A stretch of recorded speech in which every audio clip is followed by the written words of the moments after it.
দর্শক, বিশ্বকাপ নিয়ে চর্চার নিয়মিত আয়োজনে আপনাদের সবাইকে স্বাগত জানাচ্ছি। আজ রাত 2টা থেকে আগামীকাল সকাল 8টা পর্যন্ত মোট 6টি ম্যাচ অনুষ্ঠিত হবে। তবে আজকের এই অনুষ্ঠানে আমরা কথা বলবো রাত 2টায় জার্মানি এবং ইকুয়েডর ও ভোর 5টায় জাপান এবং সুইডেনের ম্যাচ নিয়ে। বরাবরের মতো আজকে আমাদের সঙ্গে রয়েছেন রাজ শুভনারায়ণ চৌধুরী। শুভ, জার্মানি ইকুয়েডর নিয়ে শুরু করি আজকের অনুষ্ঠান। জার্মানি প্রথম দুটো ম্যাচ জিতেছে, কুরাসাওকে 7-1 গোলে হারিয়েছে এবং সর্বশেষ ম্যাচে আইভরি কোস্টের বিপক্ষে 2-1 গোলে জিতেছে এবং তারা আইভরি কোস্টের বিপক্ষে প্রয়োজনীয় সময় গোল করে জিতেছে। পুরনো জার্মানিকে ফেরত আসছে নাকি? যেই ভয়ঙ্কর জার্মানিকে আমরা দেখতাম, কার্যকর জার্মানিকে আমরা দেখতাম। যদি আপনি ম্যাচের রেজাল্ট দিয়ে বলেন তাহলে কিছুটা আপনি বলতে পারেন যে পুরোনো জার্মানি হয়তো ফেরত আসছে, বাট একটা জিনিস হচ্ছে কি, ফুটবল অনেক চেঞ্জ হয়ে গেছে। আমরা পুরোনো জার্মানি বলতে যেটা বুঝতাম যে পাস মানে খুব প্রিসিশন পাসিংয়ে, ক্রসিংয়ে খুব প্রিসিশন, ফিনিশিংয়ে প্রিসিশন, এবং জার্মান মেন্টালিটি আমরা যেটা বলতাম, ওই জিনিসটা হারনামানা মেন্টালিটি হয়তো ফেরত আসতে পারে। বাট আপনার ওই যে ফুটবলের যে ঘরানাটা, এটা তো অ্যাকচুয়ালি এখন অনেক চেঞ্জ হয়ে গেছে। আমরা তো ইভেন আমরা বিশ্বকাপের আগে যে আমরা মানে এমনিতে একটা পডকাস্ট করছিলাম, সেখানে আমরা কথা বলছিলাম নিয়ে, সেখানে বলছিলাম যে গার্দিওলা যখন বায়ার্ন মিউনিখে গেলেন তখন কিন্তু জার্মান একাডেমিগুলো ওই গার্দিওলা স্টাইলের ফুটবল খেলানো শুরু করেছিল। এটা বলা হতো যে জার্মানিকে স্পেন হয়ে যাচ্ছে কিনা। গার্দিওলা বায়ার্নে গেলেন 2014 পরে। এরপর থেকে জার্মানি ওই স্প্যানিশ ঘরানার ফুটবলটাই ট্রাই করলো কিছুটা খেলার, কিন্তু যেটা হয় যে আপনার স্প্যানিশরা তো একটু গড়নে, শারীরিক গড়নের দিক থেকে কিছুটা খাটো কম্পেয়ার টু জার্মানরা অ্যাভারেজ হাইটে স্প্যানিশদের যে 5 সেন্টিমিটার লম্বা, তো তাদের তো সেন্টার অফ গ্র্যাভিটি আমরা যেটা বলি সেটা স্প্যানিশদের চেয়ে হায়া। তো আপনি যে স্প্যানিশদের যে ফুটবল, সেটা কিন্তু আপনি একটু লো সেন্টার অফ গ্র্যাভিটি হলে সেটা সুবিধা। জার্মানদের সেটার সাথে সেটা জানে। ইভেন এটাও বলা হতো যে 2018 এবং 2022 যে জার্মানির যে ভয়ঙ্কর বিপর্যয়, সেটার পিছনে ওইটাও কি দায়ী ছিল কিনা, যে গার্দিওলাইজেশন অফ ফুটবল। তো সেখান থেকে জার্মানি কিছুটা বেরিয়ে আসছে। প্লাস ইয়র্গেন ক্লপের যে টিমগুলো, লিভারপুল বলুন, ডটমুন্ড বলুন, এগুলোর যে রাইজ, এগুলোর কারণে ওই যে জার্মান যে গেগেন প্রেসিং আমরা যেটাকে বলি এখন, সেটার রাইজ হচ্ছে। তো জার্মানির এখনকার টিম আপনি যদি দেখেন সেখানে হ্যাঁ গার্দিওলা টাইপ বা স্পেন টাইপ একটা পজিশনের ধরন আপনি দেখবেন, বল ধরে রেখে আদান প্রদান করে খেলার একটা ব্যাপার আছে। আবার ওই যে ক্লপ টাইপের যে গেগেন প্রেসিং সেটাও আপনি দেখবেন। তো এটা কম্বিনেশন আর কি। শুভ, আজকে যে ম্যাচ জার্মানি ইকুয়েডর ম্যাচ, এই ম্যাচ আসলে জার্মানির পাওয়ার খুব একটা কিছু নেই। জার্মানি জিতলেও এই গ্রুপে শীর্ষস্থানে থাকবে, ড্র করলেও তারা শীর্ষস্থানে থাকবে। বরং ইকুয়েডরের অনেক কিছু মানে পাওয়ার আছে, নেওয়ার আছে। ইকুয়েডরকে এই ম্যাচটা জিততে হবে। ম্যাচটা কেমন হবে? আচ্ছা, আমরা একটু পয়েন্ট তালিকাটা যদি আমি একটু আইডিয়া দিই না। জার্মানি অলরেডি 2 ম্যাচ জিতে 6 পয়েন্ট, আইভরি কোস্ট 3 পয়েন্ট, তারা ইকুয়েডরকে হারিয়েছে 1 গোলে। আর ইকুয়েডরের এখন পর্যন্ত 1 পয়েন্ট, কুরাসাও 1 পয়েন্ট। ইকুয়েডরের কুরাসাওয়ের সাথে তারা ড্র করলো। তো যেটা হচ্ছে যে আপনি যেটা বললেন যে ইকুয়েডরকে যদি আজকে একই সময় কুরাসাও আইভরি কোস্টের ম্যাচ, তো ইকুয়েডরকে যদি গ্রুপে তৃতীয় হতে হয়, সেক্ষেত্রেও তাদেরকে জিততে হবে। মানে তৃতীয় হতে হয় বলতে আমি বোঝাতে চাচ্ছি যে মানে তৃতীয় হয়ে যদি পরের রাউন্ডে যাওয়ার সম্ভাবনাটাও বাঁচিয়ে রাখতে হয়, সেক্ষেত্রেও তাদেরকে জিততে হবে। তো অবভিয়াসলি ইকুয়েডর একটু আচ্ছা, ইকুয়েডরের খেলার ধরনটা যদি আমরা বলি, আগের 2 ম্যাচ আমরা যেটা দেখেছি, ইকুয়েডর কিন্তু মানে তারা এখন পর্যন্ত কোনো গোল পায়নি, কিন্তু তারা কিন্তু সুযোগ তৈরি করেনি, ব্যাপারটা এমন না। তারা এই পর্যন্ত 2 ম্যাচ মিলিয়ে 39টা শট নিয়েছে, যার মধ্যে 16টা অন টার্গেট। এর মধ্যে 60টাকে আমরা বলি যে ফুটবলের ভাষায় যেটাকে বলি যে বিগ চান্স। এর মধ্যে 4বার তারা তাদের শট পোস্টে লেগেছে। তো এমন না যে তারা সুযোগ তৈরি করেনি, তারা শুধুমাত্র গোলটা পাচ্ছে না। হ্যাঁ, আবার জার্মানির দিক থেকে যদি আপনি চিন্তা করেন, জার্মানি গোলের বন্যা বয়ে দিয়েছে। এই কুরাসাওয়ের সাথে 9 গোল, 2 ম্যাচে 9 গোল হয়ে গেল। কিন্তু আবার জার্মানি কিন্তু 2 ম্যাচে গোল কনসিডার করেছে। এবং আপনি যদি জার্মানির বিশ্বকাপের আগেরও 5-6 ম্যাচ দেখেন, if I am not wrong, সর্বশেষ 6 ম্যাচের মধ্যে 5টাতেই তারা গোল খেয়েছে। তো তার মানে একটা হয়তো হতে পারে যে আমরা হয়তো 2 দিকে একটা ওপেন ম্যাচ দেখতে যাচ্ছি। যেহেতু ইকুয়েডরের অনেক কিছু পাওয়ার আছে, জার্মানির পাওয়ার নেই। আমরা হয়তো জার্মানি আমরা 11 যখন দেখবো, জার্মানি কিন্তু এই ম্যাচে অনেক পরীক্ষা নিরীক্ষা করবে। দেখা গেছে আপনি মূল একাদশের গত 2 ম্যাচে যে মূল একাদশ ছিল, সেখানে অনেক চেঞ্জ দেখবেন। সো জার্মানির দল হিসেবে হয়তো খুব বেশি কিছু পাওয়ার নেই বা হারানোর নেই, কিন্তু যে প্লেয়াররা আজকে খেলবেন তাদের কিন্তু আবার কোচের কাছে নিজেকে প্রমাণ করার আছে। হ্যাঁ, যে যাতে পরের রাউন্ডে ম্যাচগুলোতে তারা সুযোগ পান। সো সেই দিক থেকে আমার মনে হচ্ছে একটা ওপেন ম্যাচ হবে, যেহেতু ইকুয়েডরকে এই ম্যাচে সব কিছু নিয়ে ঝাঁপাতে হবে, তাদের গোল করতে হবে, জিততে হবে, আবার ওইদিকে জার্মানির প্লেয়ারদেরকেও নিজেদেরকে প্রমাণ করতে হবে। সো সব দিক থেকে মিলিয়ে একটা ওপেন ম্যাচ হয়তো হতে পারে। আমরা জার্মানির একাদশটা দেখি। আচ্ছা, যেটা বললাম যে জার্মানির কিন্তু একাদশে আজকে অনেক চেঞ্জ আসবে। গোল পোস্টে অলিভার নয়ার খেলেছেন, ম্যানুয়েল নয়ার। তার জায়গায় আজকে অলিভার বাউম্যান খেলবেন। নয়ারকে নিয়ে তো আমরা এর আগে অনেকবার আলোচনা করেছি। নয়ার রিটায়ারমেন্ট থেকে ফিরেছেন, তাকে কোচ বলেছিলেন যে গুরুত্বপূর্ণ ম্যাচগুলোতে তিনিই থাকবেন, কিন্তু ওইটাতে আবার বাউম্যান একটু অসন্তুষ্ট হয়েছিলেন। তো এটা একদিক থেকে বলতে পারেন যে বাউম্যানকে কিছুটা হ্যাপি রাখার একটা চেষ্টা বলতে পারেন, যে আজকে হয়তো যেহেতু গুরুত্বহীন বলতে গেলে অনেকটা ম্যাচটা, সেই জায়গায় তো বাউম্যান খেলবেন। বাট রাইট ব্যাকে কিমিক থাকছেন, যতটুকু আমরা মিডিয়াতে যতটুকু শোনা যাচ্ছে বা দেখা যাচ্ছে, তাতে রাইট ব্যাকে কিমিক খেলতে পারেন। সেন্টার ব্যাকে একটা চেঞ্জ হওয়ারই ছিল, তাদের কিন্তু স্লটার ব্যাকের ফিটনেস নিয়ে একটু ইস্যু আছে, তো সে জায়গায় একটা চেঞ্জ হওয়ারই ছিল, কিন্তু যতটুকু জানা গেছে তাতে হচ্ছে দুইটা চেঞ্জ হতে যাচ্ছে। রুডিগার আজকে খেলতে পারেন, সেন্টার ব্যাকে দুটোই চেঞ্জ হতে যাচ্ছে, সেটা হচ্ছে রুডিগার আজকে খেলতে পারেন, তার সঙ্গে মালিক থিয়াওকে হয়তো আমরা পার্টনারশিপ বাদতে দেখতে যাচ্ছি। লেফট ব্যাকে ডেভিড রমও খেলেছেন, আবার ব্রাউনও খেলেছেন, আজকে হয়তো আবার ডেভিড রম খেলতে পারেন। তো এটা হচ্ছে তাদের ডিফেন্স। মিডফিল্ড যদি আমরা দেখি, মিডফিল্ডে আমরা যে জার্মানি তো 4-2-3-1 ফরমেশন, মিডফিল্ডে যে 2, সেই জায়গায় একটা চেঞ্জ আসতে যাচ্ছে। আজকে দুইজনেরই যারা প্রথম 2 ম্যাচে শুরুর একাদশে ছিলেন না, লিওন গোরেস্কা এবং আঞ্জেলা স্টিলার। হ্যাঁ, তো এই দুইজন হচ্ছেন মিডফিল্ডে। এরপর আপনি পুরো একাদশী আসলে বলতে গেলে চেঞ্জ। অ্যাটাকিং মিডফিল্ডে আপনি যদি জানেন জেমি লেভেলিং এর একটা ইন্টারেস্টিং ইয়ে ছিল, আমরা এটা এটাকে জার্মানির প্রিভিউতে আলোচনা, টিম অ্যানালাইসিসে লেভেলিং কিন্তু জার্সি নাম্বার 9 দেওয়া হয়েছে, এবং জার্সি নাম্বার 9 যখন দেওয়া হয়েছে, তিনি ইনস্টাগ্রামে একটা স্টোরি পোস্ট করেছিলেন, সেটা হচ্ছে তার নিজের ছবির মধ্যে এডিট করে চুলটাকে তিনি হচ্ছে 2002 বিশ্বকাপে রোনালদো যে চুলের স্টাইলটা ছিল, যে পুরো মাথা কামানো, শুধু সামনে একটু কিছু চুল, সেটা ইয়ে করে তিনি একটা ছবি দিয়েছিলেন, যেটা বেশ ভাইরাল হয়েছিল এবং হাসাহাসি হয়েছিল। তো জেমি লেভেলিং আজকে খেলতে যাচ্ছেন। অ্যাটাকিং মিডফিল্ডে নাদিম আমিরি, আর তার সঙ্গে আছেন বায়ার, আর স্ট্রাইকে দেনিস উন্দাভ, হয়তো বলতে পারেন যে আগের ম্যাচে বদলি নেমে 2 গোল করার পুরস্কার পেতে যাচ্ছেন, তিনি আজকে শুরুতে খেলছেন। ইকুয়েডর আসলে কোন জায়গায় জার্মানির দুর্বলতাগুলোকে এক্সপ্লয়েট করবে, এটা যদি একটু বলেন। ইকুয়েডরের আমরা একটু আগে যেটা আলোচনা করলাম, ইকুয়েডর প্রচুর সুযোগ তৈরি করেছে, কিন্তু ইকুয়েডর যেটা হচ্ছে যে গোলটাই পায় না, গোলটাই পাচ্ছে। আমরা ইকুয়েডরের জাস্ট একটা 11টা কেমন হতে পারে, মানে ফরমেশনটা কেমন হতে পারে, সেটা একটু যদি দেখিয়ে নেই আমাদের দর্শকদের জন্য। গোলকিপার, 3 সেন্টার ব্যাক, মানে ইকুয়েডর তো মূলত 3-4-2-1 ফরমেশনে খেলে, এর সঙ্গে right back, left wing back, defensive midfielder 2 জন, এর সঙ্গে right attacking midfielder, left attacking midfielder এবং হচ্ছেন স্ট্রাইকার। এই হচ্ছে ইকুয়েডরের ফরমেশন। হ্যাঁ, 3-4-2-1 বলতে পারেন এটাকে। আচ্ছা, ইকুয়েডরের যেটা সুবিধা সেটা হচ্ছে যে ইকুয়েডর কিন্তু অনেক এই যে মিডফিল্ড যে আপনি 4 জনকে দেখছেন, আনজেলো প্রেসিয়াদো বলেন, তারপর আলান ফ্রাঙ্কো বলেন, বা মইজেস কাইসেদো বলেন, চেলসির মিডফিল্ডার, আর এদিকে হচ্ছেন পেরভিস এস্তোপিনিয়ান। এই 4 জনই একই সঙ্গে তারা বেশ ফিজিক্যাল, একই সঙ্গে তারা স্পেশালি মিডফিল্ডে যদি আপনি 4 জনই বলেন, আপনার ঠিক টেকনিক্যালিও একেবারে মানে হেলাফেলা করার মতো না। তো যেটা হচ্ছে যে আপনার, এবং এদের আপনি 3 সেন্টার ব্যাকই, উইলিয়াম পাচো তো পিএসজির হয়ে অলরেডি টানা 2বার চ্যাম্পিয়ন্স লিগ জয়ী দলের সদস্য উইলিয়াম পাচো।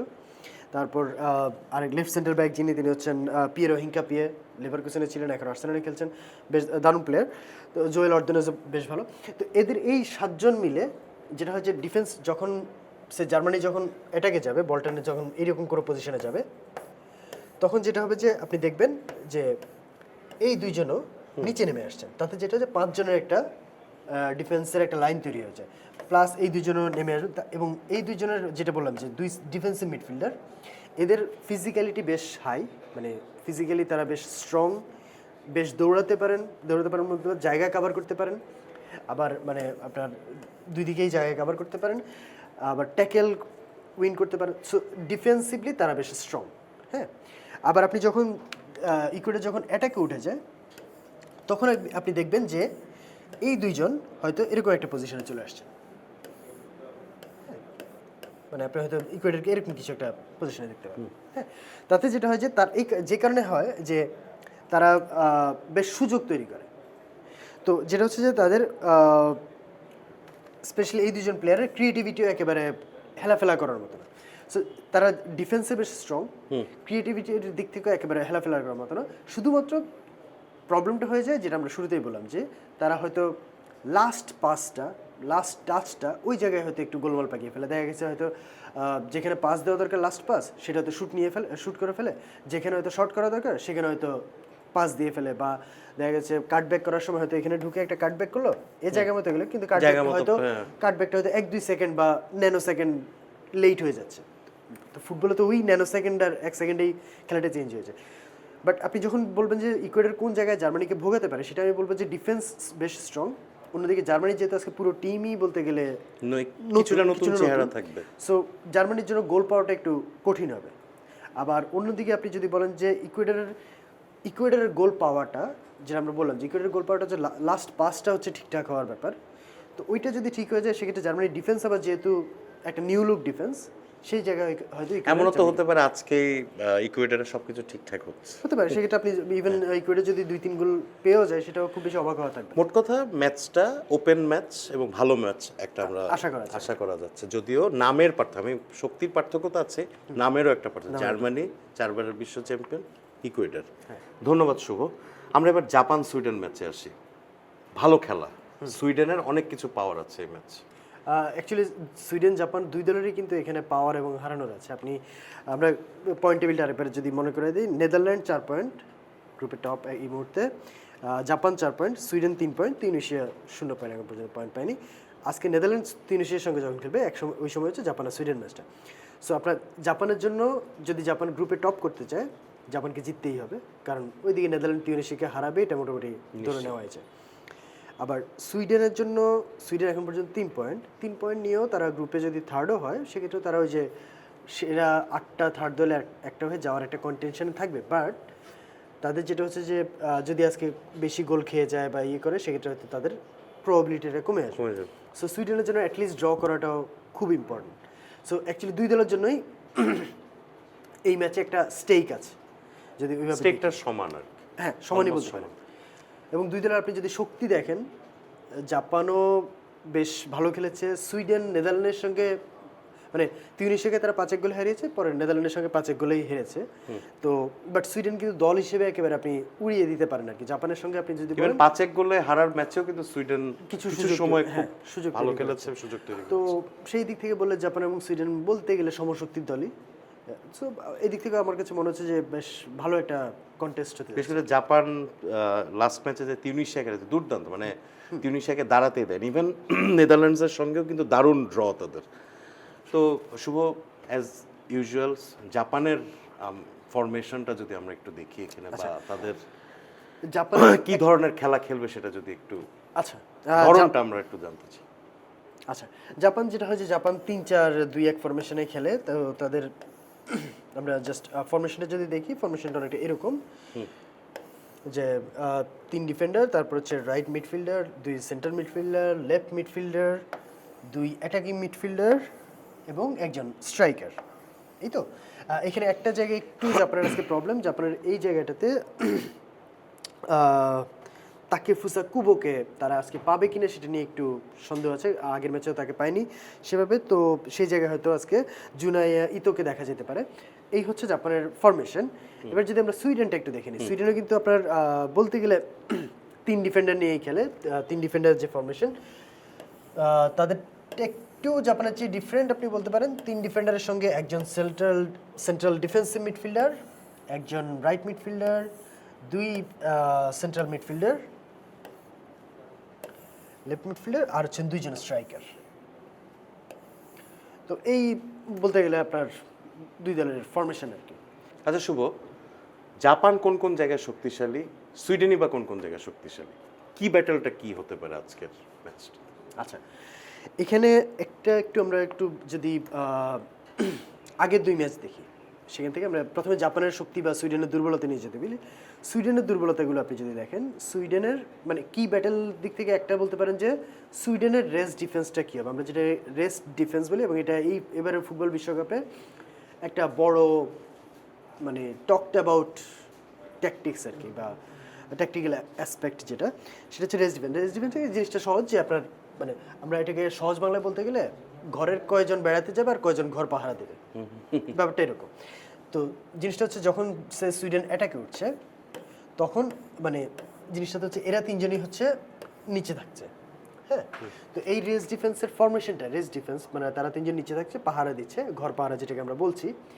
সেই ক্ষেত্রে এদের ফরমেশনটা কীরকম থাকছে, যে অপোনেন্ট যখন আবার কাউন্টার অ্যাটাকে উঠছে তখন তারা কতটা শক্তিশালী থাকছে, বা তখন তাদেরকে সাপোর্ট, তাদের জন্য সাপোর্টটা অন্যরা কীভাবে দিচ্ছে সেটা নিয়ে একটু কোশ্চেন আছে। কীরকম সেটা আপনি যদি নেদারল্যান্ড ম্যাচটা দেখেন, নেদারল্যান্ড ম্যাচে নেদারল্যান্ড যখন বারবার অ্যাটাক করছিল তখন কিন্তু এই যে সুইডেনের যে দুই ওয়াইড মিডফিল্ডার বা বলি আমরা, এরা দুজন কিন্তু খুব বেশি একটা নামেনি, হ্যাঁ।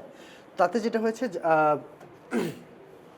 আপনার যখন সে আমরা নেদারল্যান্ডের কথা যাবে, নেদারল্যান্ড যখন উঠছিল আক্রমণে তখন হচ্ছে এই দুইজনকে দেখা গেছে যে মানে উইঙ্গারদের সামলাতে ব্যস্ত থাকতে হয়েছে। তাতে যেটা হচ্ছে এরকম যে নেদারল্যান্ডে যারা আমরা যেটাকে এইসব জায়গায় ফাঁকা, হ্যাঁ হাফ স্পেস যেটাকে বলি, হাফ স্পেসগুলোতে একটা ফাঁকা তৈরি হয়েছে, যে জায়গাগুলো নেদারল্যান্ড খুব এক্সপ্লয়েট করেছে, স্পেশালি কোডি গাকপোর মতো যে প্লেয়াররা তারা এক্সপ্লয়েট করেছে। তো আজকেও যখন আপনার যদি ওইরকম হয় যে এরা দুজন অ্যান্থনি এলাঙ্গা আর হচ্ছেন এদিকে আপনার গুডমুন্ডসন, এরা দুইজন যদি ওইভাবে কাভার না করে, সেক্ষেত্রে যেহেতু জাপানও 3-4 মিডফিল্ড মানে দুই ওয়াইড মিডফিল্ডার নিয়ে খেলে, তারা তো ডেফিনেটলি অ্যাটাকে যখন উঠবে এরা দুইজন উঠবে, সেক্ষেত্রে ওই একই প্রবলেম হবে যে সুইডেনের এই দুই ডিফেন্ডারকে তিন ডিফেন্ডারের মধ্যে দুই হোয়াইট সাইডের যে সেন্ট্রাল ডিফেন্ডার তাদের দুজনকে হচ্ছে যদি এদিকে স্ট্রেচ হয়ে যেতে, সেক্ষেত্রে এই দুইজনের জন্য একটা সহজ রাস্তা তৈরি হয়েছে, হ্যাঁ। তো ওই জায়গাটাতে একটা এটা আপনার কি ব্যাটেল বলতে পারেন, যে সুইডেনের রেস ডিফেন্সটা কীরকম হবে সেটার এক্সপ্লয়েট জাপান কীভাবে করবে। আরেকটা হচ্ছে যেটা আপনি অলরেডি দুই দলের ফরমেশন থেকে যদি দেখেন, সেটা হচ্ছে ওয়াইড মিডফিল্ড। দুই দলই যেহেতু তিন ডিফেন্ডার এবং 4 মিডফিল্ডার নিয়ে খেলে এবং দুইজন ওয়াইড মিডফিল্ডার, তার মানে হচ্ছে এই দুইজন এইটা এবং এইটা, এই জায়গাটায় ব্যাটেলটা খুব গুরুত্বপূর্ণ হয়ে যাচ্ছে। সে আপনার যদি সুইডেনের দুই মিডফিল্ডার যদি খুব বেশি উপরে ওঠার সুযোগ পায়, তখন হচ্ছে ডেফিনেটলি এদের দুইজনকে নামতে হবে। সেক্ষেত্রে হচ্ছে জাপানের আবার যখন কাউন্টার অ্যাটাক করবে তখন এরা খুব বেশি একটা সার্ভিস পাবে না। সেম থিং উইথ যে জাপানের ওয়াইড মিডফিল্ডাররা খুব বেশি উপরে ওঠে, তখন এদেরকে ডেফিনেটলি নিচে নামতে হবে। তখন হচ্ছে সুইডেনের ক্রিয়েটিভ প্লেয়াররা এবং স্ট্রাইকাররা এই সাপোর্টটা পাবেন না। তো এই ওয়াইড পজিশনগুলোতে ব্যাটেলটা একটা, মোট কথা হচ্ছে শক্তির জায়গা এবং ভোগার জায়গা একই, দুই দলেরই প্রায় একই। আরেকটা আপনি বলতে পারেন মানে কার ফ্ল্যাঙ্ক সেরা সেটা তো আমরা বললাম। আরেকটা বলতে পারেন যে আপনার সুইডেনের দুই স্ট্রাইকারকে নিয়ে, আগের আপনি যেটা বললেন যে শক্তির জায়গা এবং দুর্বলতার জায়গা, সুইডেনের দুই স্ট্রাইকার ভিক্টর লিন্দেলফ এবং হচ্ছে ভিক্টর গিয়ারকারেস এবং হচ্ছেন আলেকজান্ডার ইসাক। এই দুইজন একদিক থেকে তারা সুইডেনের শক্তি, জাপানের জন্য থ্রেট। কেন? দুইজনই বেশ ডিরেক্ট, দুইজনই বেশ গতিশীল, দুইজনেরই ফিজিক্যালিটি বেশ ভালো, দুইজনেরই হাইট অনেক ভালো। সো জাপান কিন্তু আপনার জাপানের ডিফেন্স ফিজিক্যাল এবং এয়ারে ভালো, এরকম অ্যাটাকের এগেইনস্টে একটু সাফার করে, হ্যাঁ। তো এই দিক থেকে এই দুইজনের উপস্থিতি জাপানের ডিফেন্সের জন্য একটা মাথা ব্যথা। আবার সুইডেনের জন্য কেন এটা ঝামেলা, এই দুইজন কিন্তু আপনার ডিফেন্সে খুব বেশি একটা নামেন না। এখন আধুনিক ফুটবল যে জায়গায় চলে গেছে, সেখানে একটা দলের আপনি সে মেসির, নেইমার টাইপ প্লেয়ার বা রোনালদো টাইপ প্লেয়ার, এরকম এমবাপ্পে টাইপ প্লেয়ার, এরকম একজন প্লেয়ারকে আপনি অ্যাফোর্ড করতে পারেন যে তারা ঠিক আছে, তারা ডিফেন্সে খুব বেশি একটা ট্র্যাক ব্যাক করলো না, বাকি 10 জন সেটাকে সামলে দিবে। কিন্তু এবং সেটা আপনি সামাল দিতে পারছেন, কারণ মেসি, রোনালদো, এমবাপ্পে, নেইমার এই ধরনের প্লেয়ারদের এটাকে তারা এত বেশি কিছু অফার করেন যেটা ডিফেন্সে তাদের খামতিগুলোকে কাটিয়ে নেয়। এদের দুইজনের মতো প্লেয়ার গিয়ারকারেস এবং ইসাক, তারা তো এটাকেও ডেফিনেটলি মেসি, রোনালদোর মতো প্লেয়ার না, আবার তারা সংখ্যাও বেশি, দুইজন। তো এরা দুইজন যদি ডিফেন্সে খুব বেশি না নামেন, তখন হচ্ছে বাকি যে 7 জন আউটফিল্ডে তাদের উপর, বাকি যে 8 জন তাদের উপর প্রেশারটা অনেক বেশি পড়ে যায়। At the same time Japan কিন্তু আপনার প্রেসিংয়ে খুব ভয়ঙ্কর, যেটা আমরা অলরেডি দেখেছি জাপানে দুটো ম্যাচেই দেখেছি। সো জাপান প্রেসিংয়ে বেশ ভয়ঙ্কর। জাপানের ছোট ছোট স্পেসে, ছোট ছোট পকেটে তারা খুব দ্রুত মুভ করে। জাপান কিন্তু আপনি দেখবেন যে 11 জন প্লেয়ারই কন্টিনিউয়াস মুভমেন্টের মধ্যে থাকে, হ্যাঁ। তো এই জায়গাগুলোতে যদি আপনার এই দুইজন ডিফেন্সে না নামেন, বা ট্র্যাক ব্যাক না করেন, তখন কিন্তু জাপানের সুইডেনের বাকি 8 জনের জন্য এদের 10 জনকে বা এদের এই মুভমেন্ট, এদের এই স্পিড, এদের এই প্রেসিং সামাল দেওয়া খুব কঠিন হয়ে যাবে। তো আপনি যদি কি ব্যাটেল বলেন, আমি বলবো এই তিনটে। একটা হচ্ছে দুইটা উইংয়ে কোন দল বেশি ডমিনেট করছে, এক। আর অন্যদিকে হচ্ছে আপনার সুইডেনের রেস ডিফেন্স, মানে সুইডেনের ডিফেন্ডিংয়ের ক্ষেত্রে বা কাউন্টার অ্যাটাকের ক্ষেত্রে এরা কতটুকু নামছেন বা ডিফেন্স কতটুকু সাহায্য পাচ্ছে। আর অন্যদিকে আপনি যদি বলেন যে সুইডেনের 2 স্ট্রাইকারকে জাপান কতটুকু সামলাতে পারছে, জাপানের ডিফেন্স, আবার তারা দুইজন যদি ট্র্যাক ব্যাক না করেন সেক্ষেত্রে সুইডেন কতটুকু সেটাকে কাভার আপ করতে পারছে। ধন্যবাদ শুভ। এখন দেখা যাক মাঠের খেলায় কি হয়। দর্শক, আমরা দুটি ম্যাচ নিয়ে আলোচনা করলাম, জার্মানি ইকুয়েডর এবং জাপান সুইডেন। দুটি ম্যাচই আকর্ষণীয়, দুটি ম্যাচই চমৎকার, এবং গ্রুপ পর্বের শেষের দিকে আমরা পৌঁছে গেছি। ম্যাচগুলো অনেক কিছু অফার করছে আমাদেরকে। দর্শক, এভাবেই আমরা প্রতিদিনই হাজির হচ্ছি দল বিশ্লেষণ নিয়ে, ম্যাচ বিশ্লেষণ নিয়ে। দর্শক, আপনারা চর্চার সঙ্গে থাকুন, আমাদের সঙ্গে থাকুন। ধন্যবাদ।